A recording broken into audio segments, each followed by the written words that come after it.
Hi, hello everyone. How are you all doing? So, I'm very happy to be back here recording a video for you all. And today we're going to be talking about something very important, which I must address. I think now is the right time to address this thing. I've been getting a lot of questions and I've been getting a lot of DMs on LinkedIn as well as to how to prepare for December 2026 both groups for CS Professional. So, today I'm going to be explaining everything, my strategy, my lookout towards this preparation, this exam, and everything. So let's get started without any more delay. See, if you're preparing for both groups in December 2025, be it CS Professional or CS Executive, let me tell you one thing which is common for you all is that you both have 9 months to prepare. And 9 months for CS exam is, I'm going to tell you, a very ample of time that you get to prepare. And see, I cleared my CS Professional both groups with a preparation of about 4 months roughly. मैंने सितंबर में start किया था first reading. I opened my books in September. So September, October, November, and December was my exams. So 22nd December say we begin with our exams, and till that I was packed with my books and I did not leave a single page unread. मतलब मैंने कुछ skip भी नहीं किया था, and I had 3 to 4 revisions. I mean, I'm not saying including the first reading also. I took my first reading also as a revision क्योंकि मैं cumulative revision करती थी उस time पे भी. And मैं ये बता दूँ कि मैंने पूरा self study किया था. So I had no lectures to complete. I had no faculties to ask for help. I had nobody जिसको मैं पूछ सकूँ कि I'm at this situation and at this point of time will I be able to clear it. All you have to do is be consistent. You know, consistency rewards you in ways you cannot imagine. So all you have to do is be consistent with your work. When you are actually preparing for an examination, at that very moment only, आपको दुनिया की सारी problems परेशान करेगी. You will feel that all the world's problems, you're facing them and you are responsible for everything. But that's not the thing. You only have to study at this point of time. You do not have to think about what your friend is doing, how he or she is studying, what maybe your parents are doing, what are they saying about your preparation, what your mentors are saying about your preparation, because maybe a mentor can sometimes be wrong. A mentor can tell you based on your mock test performance that you will not be able to make it this time, but you are somebody who can change that very sentence with consistency, practice and a lot of practice. मैं आपको एक बहुत ही छोटा सा simple सा example देती हूँ.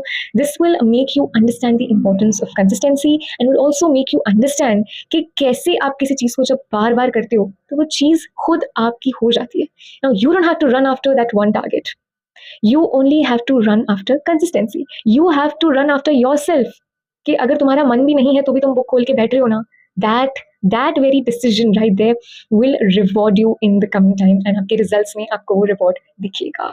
And even if I tell you about my story, what was that? I just had 4 months to prepare. There were days when I used to feel कि यार आज नहीं पढ़ना, I'm already stretching so much, कितना ज़्यादा हो गया है, I'm self study कर रही हूँ. मुझे ऐसे doubts आते थे कि यार people are taking classes, they are giving mock tests, they have ample of time, they have prepared for 9 months and मैं 4 महीने में कैसे, how will I clear its professional level exam, it's so tough, ये वो competitive exam, उसकी marking, writing scheme वगैरह, everything. I was so tensed about everything, but still one thing remained consistent और वो ये थी that amidst of every stress that I was going through in my personal life also, in my professional life also, क्योंकि मैं CA की articleship भी करती हूँ साथ साथ में, right? अभी भी मेरे ऑफिस स्टार्ट ही हैं, मतलब चल रहे हैं.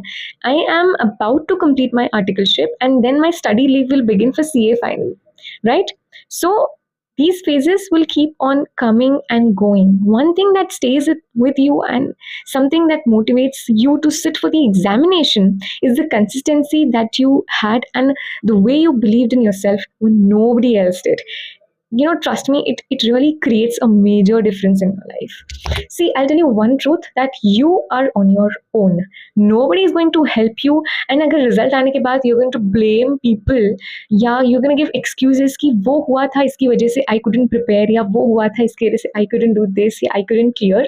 तो ये चीज़ें, ये बहाने, इनकी कोई value नहीं है. I'm going to still tell you, आज अगर किसी के पास जेन्युइन रीज़न भी है कि यार वो बिल्कुल ही नहीं पढ़ पाया, जेन्युइन रीज़न क्या हो सकता है? It could be anything verse that you can imagine. That was enough of motivation for you all. और ये सब मोटिवेशन के लिए नहीं था, सब बेसिकली ये मैं आपको रियलिटी बता रही हूँ कि आपके पास कितना बड़े से बड़ा एक्सक्यूज हो जाए, but at the and when you clear something ना, एंड जब रिजल्ट आपके सामने होगा और लोगों के सामने होगा, तो कॉन्ग्रेचुलेशंस के अलावा कोई कुछ बोल नहीं पाएगा यार। आप ये सोचो ना, अगर आप थोड़े से वर्ड्स पे आके रह जाते हो या आप फेल हो जाते हो या आप हो चुके हो, आपने वो चीज़ फेस करी हुई है, तो you know very well what I am talking about, right? आपको पता है, and it happens. So when you fail, people have a lot to say except for what you want to hear. उस time पे आप अकेले रहना पसंद करते हो ना, क्योंकि आपको सिर्फ आप खुद ही समझ सकते हो। But when you pass an examination, when you get successful, तो उस टाइम पे people can only say one word to you and that is congratulations. आप सबको स्पीचलेस छोड़ दो ना, आप किसी को कुछ बोलने का मौका ही मत दो। इतनी पढ़ाई करनी है बस। कितनी पढ़ाई करनी है कि किसी को कुछ और बोलने का मौका ही ना मिले। Simple, sorted, done. अब मैं बताऊंगी कि अगर आप बोथ ग्रुप्स दे रहे हो तो आपके पास 9 मंथ्स बाकी है practically, and it's a good time to clear both groups. और आजकल तो प्रॉब्लम और बढ़ गई है क्योंकि ICSI ने न्यूमेरिकल्स ज़्यादा पूछने चालू कर दिए हैं। You have 30 to 35 marks and it might also increase to 40 marks of numericals in CF। और डिक्रीज हुआ तो 20 मार्क्स तक मिनिमम न्यूमेरिकल्स तब भी आएंगे, बट इंक्रीज हुआ तो 40 मार्क्स तक न्यूमेरिकल्स भी आ सकते हैं। तो हम दोनों साइड से प्रिपेयर होकर चलेंगे, मतलब हमें CF का थ्योरी कॉम्प्रोमाइज नहीं करना है with regards to this pattern that is showing up in ICSI papers कि हम न्यूमेरिकल ज़्यादा पूछ रहे हैं CF में। तो ऐसा नहीं है कि हम थ्योरी को इग्नोर कर देंगे, no, theory is also important, क्योंकि आपने देखा होगा किस तरीके की थ्योरी है CF के अंदर। अगर हमने उसको इग्नोर किया और वो एग्जाम में आ गया, तो अगर डायरेक्ट क्वेश्चन भी आएगा तो भी हम थ्योरी नहीं लिख पाएंगे, अगर हमने थोड़ा सा भी उसको इग्नोर किया तो। So my tip for you will be कि हम लोग थ्योरी को बिल्कुल भी इग्नोर नहीं करेंगे एंड न्यूमेरिकल्स पे भी हम उतनी ही ग्रिप बना के चलेंगे। सो मैंने सब्जेक्ट वाइज स्ट्रैटेजीज वैसे तो ग्रुप 1 की पूरी अपलोड कर दी है, मैंने SMCF का भी वीडियो अपलोड कर दिया है, सो उसको जाके प्लीज देख लेना। उसमें मैंने डिटेल में हर सब्जेक्ट की बात की है जो मैं इस वीडियो में नहीं करूंगी। अब वही वीडियोस वो मैंने जून 26 के लिए बनाए हैं वैसे, बट वही videos definitely you can refer for December 26 also before starting a preparation full fledged. ठीक है, तो उन वीडियोस को देखते रहना, CRBI का और ओपन बुक के दूसरे बाकी सारे सब्जेक्ट्स का जो बच्चे यूजुअली कॉमन मुझे दिख रहा है कि पैटर्न की ये और भी ज़्यादा जो है लोग ऑप्ट कर रहे हैं, तो उस पर भी मैं अपना एक एक्सक्लूसिव वीडियो लेकर आऊँगी। ठीक है, सबसे पहले तो मुझे एक बात मैं आपको क्लियर कर दूं कि मैंने लेक्चर्स नहीं लिए थे, बट दैट डजंट मीन कि मुझे ये नहीं पता कि लेक्चर्स के साथ में आपकी कोर्स कंप्लीशन की टाइमलाइन क्या होनी चाहिए।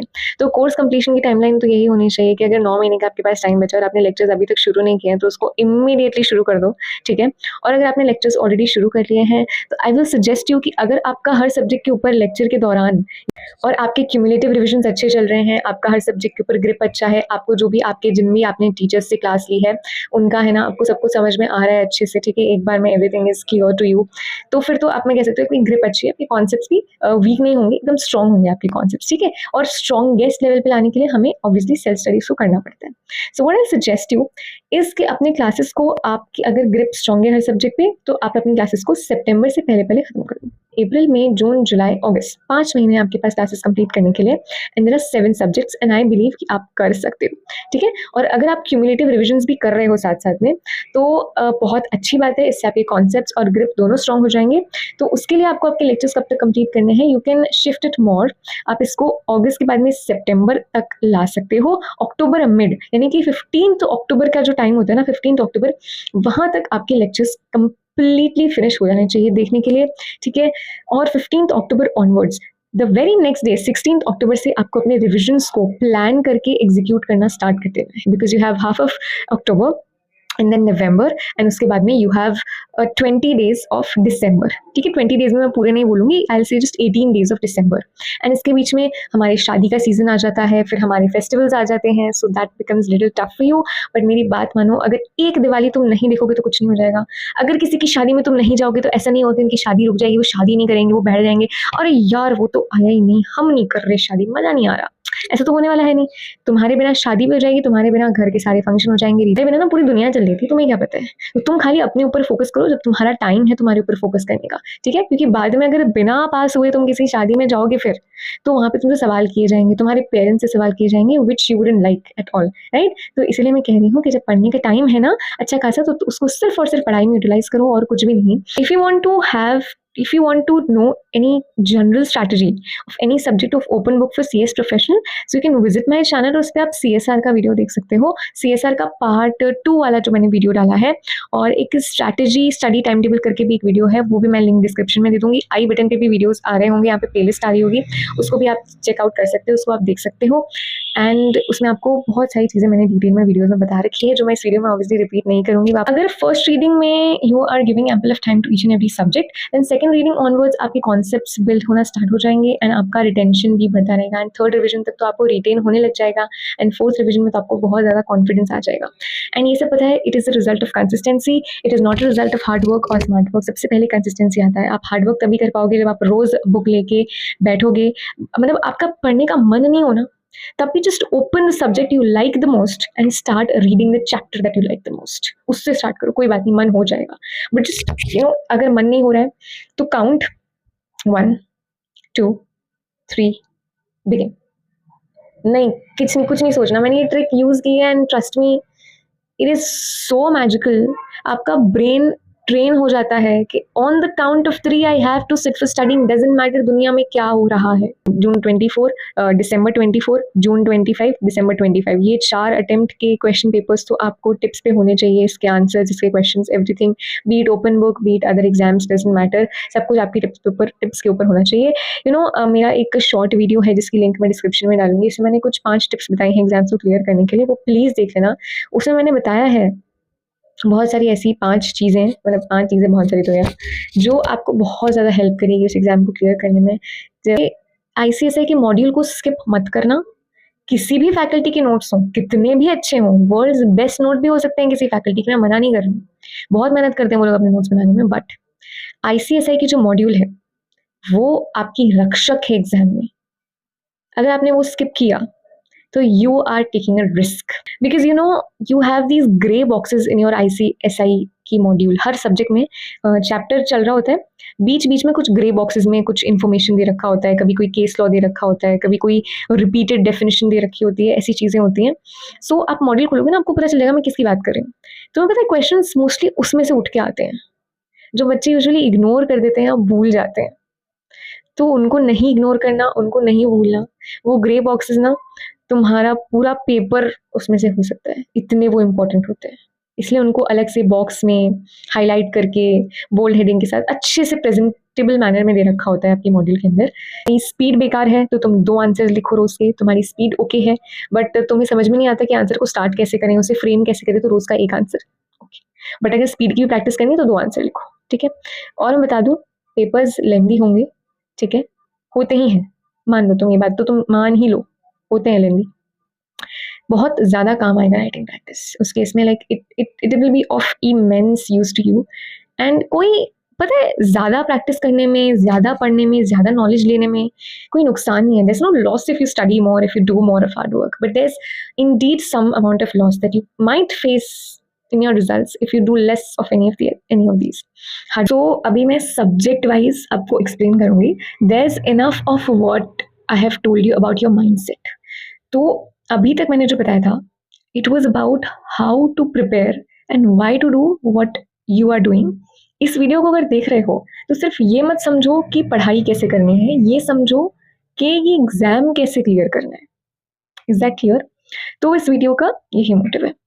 You are bound to clear the exams if you follow each and everything that I have told in this video already and which I am going to tell you now.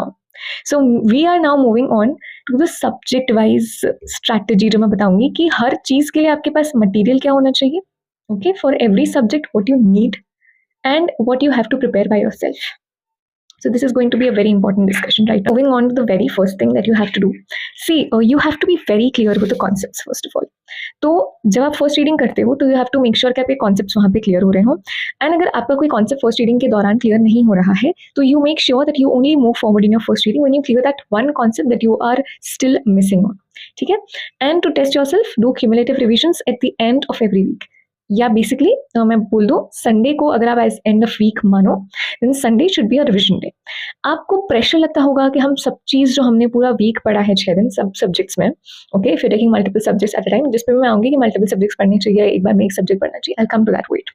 So Sunday को you have to keep a revision day. It is so so so important and it is so non negotiable now that see if you are having revisions, you know your position कि वो कितना समझ में आ रहा है, कितना नहीं आ रहा है, कहाँ पे you are lacking, which is going to be your favorite subject at the end of 6 months, which is going to be your least favorite subject at the end of 6 months. So least favorite subject होता है, उसको हम सबसे कम पढ़ते हैं, but सबसे ज़्यादा मेहनत हमको उसमें करनी पड़ती है, because it is least favorite, तो इंटरेस्ट नहीं होता है सब्जेक्ट में, एंड उसके क्वेश्चन सॉल्व करने में मजा नहीं आता है. Okay, so you have to develop the interest for each and every subject. ऐसा नहीं चलेगा कि कोई सब्जेक्ट आपको इंटरेस्टिंग नहीं लग रहा है तो यू स्टडिंग इट लेस, उसमें मार्क्स भी कम आएंगे और उसकी वजह से अग्रीगेट भी स्पॉइल हो सकता है. So you don't have to make that mistake first of all, right. तो मेक श्योर कि फर्स्ट रीडिंग में अगर ये कॉन्सेप्ट आपके दिमाग में नहीं घुस रहा है, just read it until you understand it and then move forward. मेरी एक बात गांठ बांध लेना कि पहले 3 महीने में इस कोर्स को समझने में, इस कोर्स को अंडरस्टैंड करने में और कंप्लीट करने में आप जितना टाइम लगाते हो, जितना ज़्यादा किसी कॉन्सेप्ट को समझने में या किसी कॉन्सेप्ट के साथ आप बैठते हो उसको बनाने के लिए ज़्यादा टाइम तक, बाद में आपको उसमें बहुत कम टाइम देना पड़ता है. एंड हमारा टाइम हमें कब सेव करना है? At the ending, not at the starting. We don't have to rush in the starting, we have to rush on that period where will be on the verge of revisions, but still अपनी classes complete नहीं हुई होगी. तो उस time पे you have to rush. You don't have to rush in the starting. I am still telling you, if you haven't started with your classes right now, it's the perfect time to start with. You still have 9 months, जिसमें से अगर आज मैं video upload कर रही हूँ which is 12th of April, तो you still have somewhat 8 months and 18 days. So 8 months and 18 days is enough of time कि आप classes भी complete कर लो, revisions भी complete कर लो CS professional का, okay? And it is sufficient to clear both groups. So if you're planning for both groups right now for December 26th, then you're good to go. You just have to follow whatever I'm saying. So I have told you everything about the first reading. Now I'm going to tell you about the second step that you need to keep in mind. So हम हर subject को chronology wise understand करेंगे कि आपको क्या material चाहिए and how you have to prepare your notes. I am saying this both for जिन्होंने classes ली है एंड जो सेल्फ स्टडी कर रहे हैं. सो फर्स्ट जिन्होंने क्लासेस ली है उनको क्या करना है? सो सेल्फ स्टडी वाले भी ये चीज़ सुन लो कि जो क्लासेस लेते हैं वो क्या करते हैं. ठीक है, वो यही करते हैं. मैंने क्लासेस नहीं ली, बट अगर मैं लेती तो मैं क्या करती, जो सब लोग करते हैं, तो मैं क्या करती. अगर मैंने फॉर एग्जाम्पल मैंने स्टार्ट किया है ग्रुप 1 में ESG सब्जेक्ट से मैंने क्लास स्टार्ट किया है एंड उधर मैंने ले लिया है SMCF ग्रुप 2 के लिए. ठीक है, साइमल्टेनियसली मेरी दोनों सब्जेक्ट की क्लासेस चल रही है.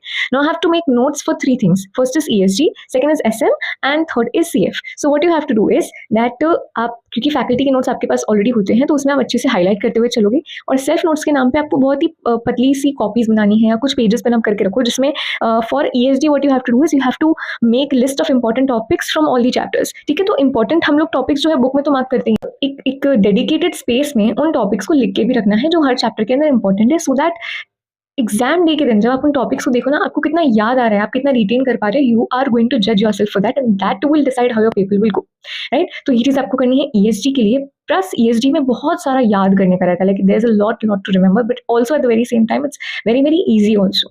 ठीक है, तो what you have to do is keep on re reading ESG, keep on solving ESG past year questions and that will make your subject very very strong. तो ये करते रहो. अगर एक चैप्टर खत्म हो रहा है तो उसके जो मॉड्यूल के अंदर जो क्वेश्चन दे रखे होते हैं उसको सॉल्व करो, और फैकल्टीज अगर कोई क्वेश्चन कराती है तो उसको सॉल्व करो. अब मैं आ रही हूँ सेल्फ स्टडी पे. तो देखो क्लासेस में SMCF में भी यही करना है, ठीक है, और ESG में भी यही करना है. तो you have to make a list of important topics. ठीक है, CF में you have to make a list of formulas. ये मैं दोनों के लिए बता रही हूँ, जिन्होंने क्लासेस ली है और जो सेल्फ स्टडी कर रहे हैं. तो CF में एक डेडिकेटेड कॉपी बनाओ जिसमें आप सारे फॉर्मूला लिख लो. ठीक है, एंड SM के लिए न्यूमोनिक्स बहुत ज़्यादा काम आते हैं. अब न्यूमोनिक्स कोई फैकल्टी बता रही है तो ठीक है, वरना आप खुद के न्यूमोनिक्स बनाओ कि आपको कैसे कोई टॉपिक या याद आएगा. ठीक है, अगर कोई प्रोसेस है तो आप क्रोनोलॉजी कैसे याद रखोगे उसकी, वो सब चीज़ें आपको अभी से फिगर आउट करनी पड़ेगी. अभी आप SM को सिर्फ समझोगे एंड ये चीज़ें फिगर आउट नहीं करोगे, न्यूमोनिक्स नहीं लिखोगे, ट्रिक्स नहीं लिखोगे कि ये चीज़ मुझे कैसे याद रहेगी, तो एट द एंड जब आपको रिटेन नहीं हो रहा होगा तो आपको इतनी प्रॉब्लम आएगी ना. और जब आप एंड में न्यूमोनिक्स लिखोगे ना तो आपको न्यूमोनिक्स भी याद नहीं रहेंगे, कोर्स तो दूर की बात है. सो वो चीज़ भी अभी से प्रिपेयर करते हुए चलना. अगर आपको कोई ट्रिक्स लिखनी है SM में याद करने के लिए तो वो उसी टॉपिक के पास वहाँ पे लिखी होनी चाहिए बेसिकली. ठीक है, एंड SM को जितना क्रिस्प और शॉर्ट करके पढ़ोगे ना उतना ज़्यादा स्कोर कर पाओगे. That is what I am telling you right now. SM is something which is very interesting, but इसको आप ज़्यादा डेप्थ में पढ़ोगे, डिटेल में पढ़ोगे, want work for your exams, because exams में आपको क्रिस्प आंसर्स ही लिखने होते हैं. तो SM को आप बहुत डिटेल में पढ़ो, कोई फैकल्टी बहुत डिटेल में पढ़ा रही है, मैं तो कह रही हूँ ना SM की क्लासेस भी मत देखा करो. ठीक है, CF भी आप यूट्यूब से कर सकते हो easily, it's not that tough. ठीक है, बट अगर आपने ले ली है तो कोई बात नहीं, क्लासेस को देखो, बट SM की क्लासेस को बहुत जल्दी, जितना जल्दी हो सकता है खत्म करो, बिकॉज SM में एट लास्ट सेल्फ स्टडी काम आएगा और न्यूमोनिक्स काम आएगा. दिस इज बोथ फॉर जिन्होंने क्लासेस ली और जो सेल्फ स्टडी कर रहे हैं. ठीक है, तो नोट्स आपको इस तरीके से बनाने हैं. जो सेल्फ स्टडी कर रहे हैं ना ESG को, मैं उनको यही बोलूँगी keep on re reading the topics which you find difficult. Okay, and highlights कर लो, उन हाइलाइट्स को ही पढ़ो बार बार, पूरा टॉपिक पढ़ने की जरूरत नहीं है. Plus previous year questions ESG के जो पेपर्स है प्रैक्टिस करते जाओ. Half of your course is done and practice, half more is done and practice the whole question papers. Practice again and again, बहुत सारी राइटिंग प्रैक्टिस करो, की points लिखने की आदत डालो. ESG के अंदर भी you don't have to write whole thing, मतलब BCom जैसे आंसर्स नहीं लिखने हैं, पैराग्राफ्स में नहीं लिखना है, पॉइंटर्स यूज करने हैं, ऐसे आंसर फ्रेमिंग होगी, वो सब राइटिंग प्रैक्टिस है. So do that. Okay, next we are moving on to I think we should move on to drafting right now, because I think कि CMADD is manageable काफ़ी हद तक, CRVI is manageable because if you have taken IBC, okay, and CSR तो सबसे easy है, ठीक है। तो अब मैं ड्राफ्टिंग की बात करूँ, सो बेसिकली आपका पेपर 1 ESG हमने डिस्कस करा, पेपर 2 के 2 पार्ट से SMCF वो हमने डिस्कस करा, next paper 3 is drafting. What you have to do for drafting is, drafting को जितना जल्दी हो सके सब मतलब उसको ना कंप्लीट करो, बिकॉज उसका थ्योरी इतना इंपॉर्टेंट नहीं है। And I also tell you the pattern for ICSI अभी ड्राफ्टिंग का, कि वो ड्राफ्ट ज़्यादा पूछ रहे हैं एग्जाम के अंदर, राइट। एंड ड्राफ्ट्स इतने डिफिकल्ट नहीं है, to be very honest. If you do good writing practice ना, मुझे बताओ कि अगर आप you can make time for anything and everything while you preparing for an examination, खाने के लिए, सोने के लिए, नहाने के लिए, बाहर घूमने जाने के लिए, जस्ट टू फ्रेशन अप, ठीक है। एंड उसके बाद में रिग्रेट करने के लिए, ओवर थिंकिंग करने के लिए, ठीक है। उसके बाद में फालतू बातों में दिमाग लगाने के लिए, उसके बाद कोई सीरीज कंप्लीट करने के लिए। सो you have time for everything but you can not make time for writing practice. This is I'm telling you, this is pure bullshit and you don't have to entertain this thing in your life, ठीक है। अगर तुम्हारे पास हर काम करने के लिए time है जो कि तुम्हारे एग्जाम में कोई वैल्यू ऐड नहीं कर रहा है, तो you should make time for something that is adding value to your examination and preparation and ultimately your score when your result will come. And what is adding to that is your writing practice. So do not, it's just non-negotiable, especially in drafting. You cannot cancel out writing practice. Is that clear? So what you have to do is make a dedicated copy for all the drafts, ठीक है। And drafts कैसे लिखने हैं, उसकी copy कैसे बनेगी, मैं इसका ना एक शॉर्ट वीडियो डालूंगी, उसको प्लीज फॉलो अप लेना, सब्सक्राइब करके बेल आइकन दबा दो सो दैट यू हैव। मैं उस शॉर्ट वीडियो में अपनी ड्राफ्टिंग कॉपी के आपको विजुअल्स दिखाऊंगी, ठीक है, that how I made it and how I wrote drafts in it. अब मुझे एक बात बताओ, आपके मॉड्यूल में कोई 2-3 ड्राफ्ट्स हैं ऐसे जो बहुत ज़्यादा बड़े दे रखे हैं, इतना बड़ा ड्राफ्ट आप एग्जाम में नहीं लिख के आ सकते हो, ठीक है। जैसे आता नहीं है, मैं एक एग्जाम्पल दे रही हूँ, सिर्फ सेल्स एग्रीमेंट का ड्राफ्ट नहीं आता है तो बहुत छोटा सा आता है। तो उसमें ना क्वेश्चन पेपर में ही लिखा हुआ आता है कि आपको इस पर्टिकुलर चीज को ड्राफ्ट करना है। You don't read the questions nicely in drafting, and draft में जब आपको बोल रखा है कि आप सिर्फ इस क्लॉज को, अपने अग्रीमेंट के सिर्फ इस क्लॉज को ड्राफ्ट करके बताओ, तो what you do is you draft the whole sales agreement and there is where you waste your time. इसका मतलब है प्रेजेंस ऑफ माइंड नहीं है, कॉन्सेंट्रेशन नहीं है, पेपर देते वक्त भी क्वेश्चन सही से पढ़ना आता नहीं है, बस अपना टाइम वेस्ट करना है। तो उस पूरे ड्राफ्ट को हमने लिख लिया, जबकि वो तो रिक्वायर्ड ही नहीं था, ठीक है। तो मेरे अटेम्प्ट में भी एक ऐसा क्वेश्चन आया था जिसमें द होल अग्रीमेंट या the whole draft wasn't asked but just a part and a clause of that was asked. तो मैंने सिर्फ वो क्लॉज को ड्राफ्ट करके लिखा था and I ended it in 1 page and that saved a lot of my time. अगर मैं वो नहीं करती, मैं क्वेश्चन सही से नहीं पढ़ती, तो काफी बच्चों ने ऐसी गलती की थी, उन्होंने पूरा draft. So making time for everything but not making time for writing practice will you will have to pay this जब आप एग्जाम लिखोगे। तो जस्ट अंडरस्टैंड दैट। एंड एक और टिप मैं इन बिटवीन द वीडियो दे रही हूँ, बिकॉज मुझे लगता है कि इतनी ज्यादा इंपॉर्टेंट है ना कि ये तुम्हें मोटिवेट भी कर देगी and at the same time थोड़ा खुश भी करती है। व्हाट इज दैट कि क्वेश्चन पेपर में हर सब्जेक्ट में तुम ले लो, सबसे पहले क्वेश्चन जब रीड करते हो ना, read the last line. If you can not find something in the last line, कोई कंक्लूजन नहीं मिल रहा है कि यार इसी के ऊपर आंसर चाहिए, क्योंकि ना डायरेक्ट क्वेश्चन होता है जो लास्ट में होता है, वो डायरेक्टली तुम्हें पूछता है कि इस टॉपिक में से मुझे ये पॉइंट बताओ, क्वेश्चन ही कहता है।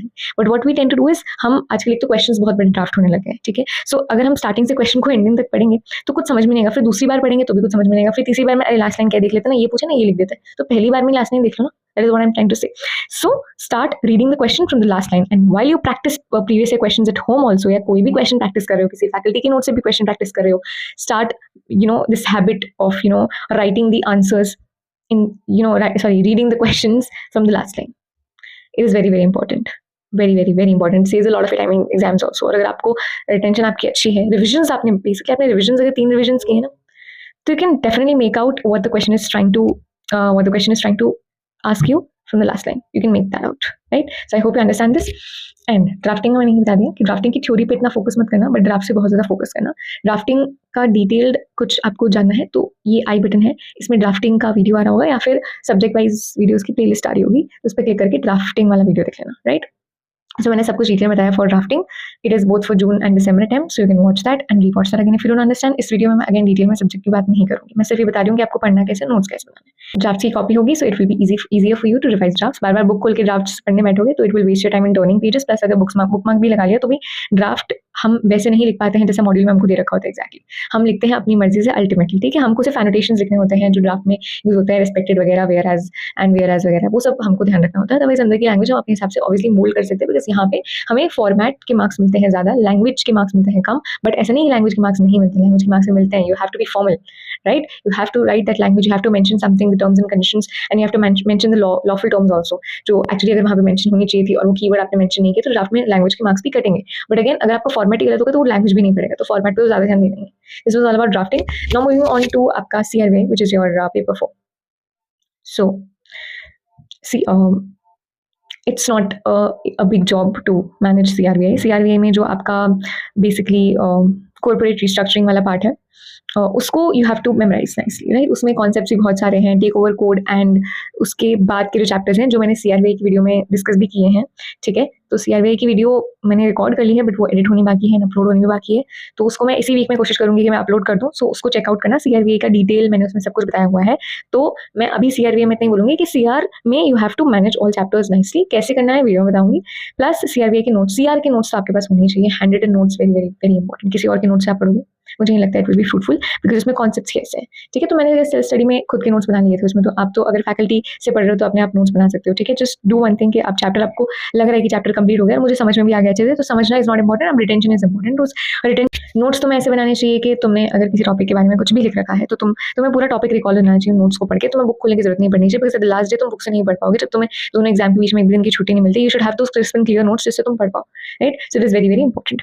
नेक्स्ट, उसके बाद में वैल्यूएशन की बात करूँ। वैल्यूएशन में न्यूमेरिकल्स आते हैं, थ्योरी तो देखो मतलब क्या ही है उसमें, ठीक है, but numericals very very important. Again formula एक जगह लिख लो एंड न्यूमेरिकल्स को बहुत ज़्यादा प्रैक्टिस करो।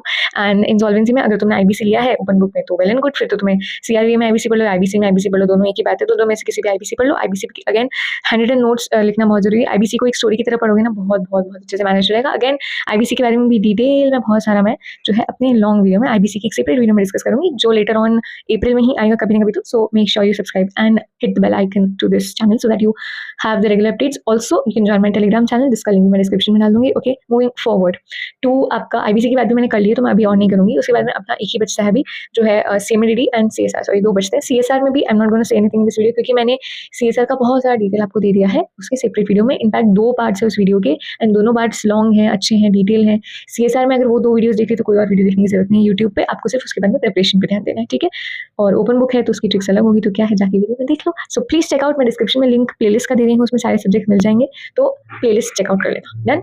उसके बाद में आई एम टॉकिंग अबाउट सीएमडीडी। सीएमडीडी में ध्यान रखना कि ऑडिट और ड्यू डिलिजेंस वाला जो पार्ट है वो बहुत ज़्यादा इंपॉर्टेंट है।